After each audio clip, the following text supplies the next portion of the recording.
of large companies, particularly those in the manufacturing and distribution sectors? Are you seeing projects delayed, canceled, etc.? And what is your outlook for 2009? Well, I don't have any unique insights because I think that the overall consensus is that things are being delayed. At least I can speak from my own perspective that projects that 6 months ago were going pretty much full steam. With the great uncertainty that's out there, they're being delayed. And I think one of the things that's kind of interesting along those lines that might be beneficial to you is that the order of incentives is starting to change. A year ago, companies had a wealth of cash and they had a balance sheet that enabled them pretty much to finance all of their own expansions and things in-house. Now what's happening is they're starting to ask questions about things that some of you older folks might know about, for example, industrial revenue bonds. Are there bonds available? Remember, that was off the radar screen as far as incentives were concerned. It's back up there. And, God forbid, they start talking about general obligation bonds as well as revenue bonds. So the climate out there is starting to change their thought process in terms of how are they going to finance these new facilities. But from what I see, read, and hear, and experience firsthand, there's definitely been a slowdown.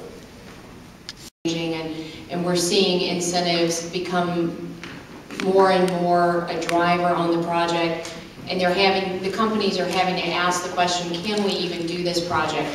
So they're asking about the incentives much earlier, because if they can't get a certain level of financing, they're not going to be able to do the project. On the clawback side, one of the questions is, are we going to see more of that? Because at the same time that companies are squeezed financially, of course, governments are squeezed financially too. They're bringing in less on the tax revenue side. They have less money to play with.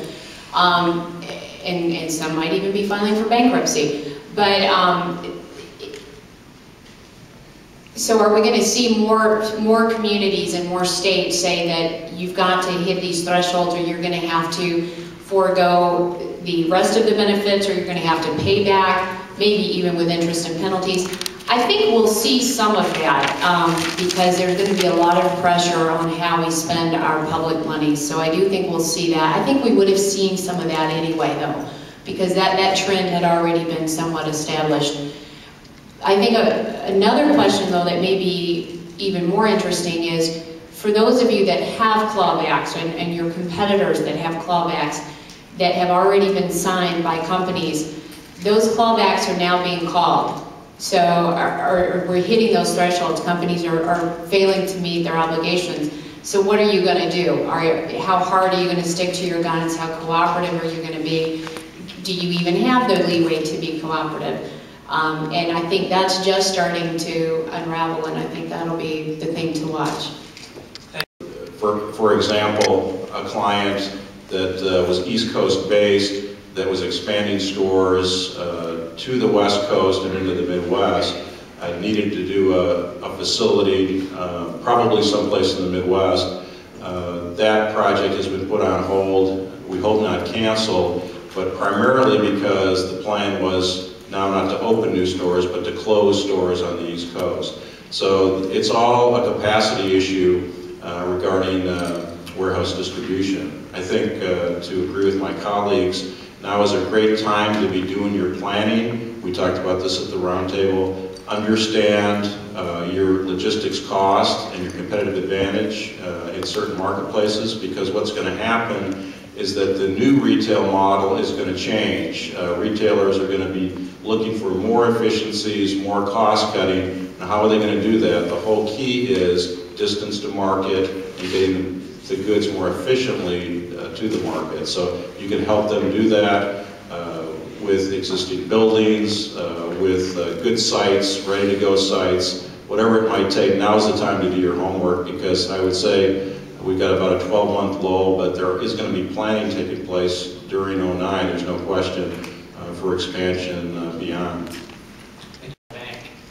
So all of the subsets of Office Max are being asked asked individually to look at their business as an internal bank, because 2009 for this retailer doesn't involve any capital from the outside. They're saying, how do we create money?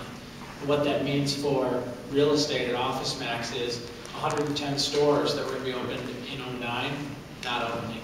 50 stores that were going to be remodeled in 2009, not being remodeled. The only initiative is go out to all 800 stores and try and recast leases, pull capital out to improve those stores, and create lower cost basis for those.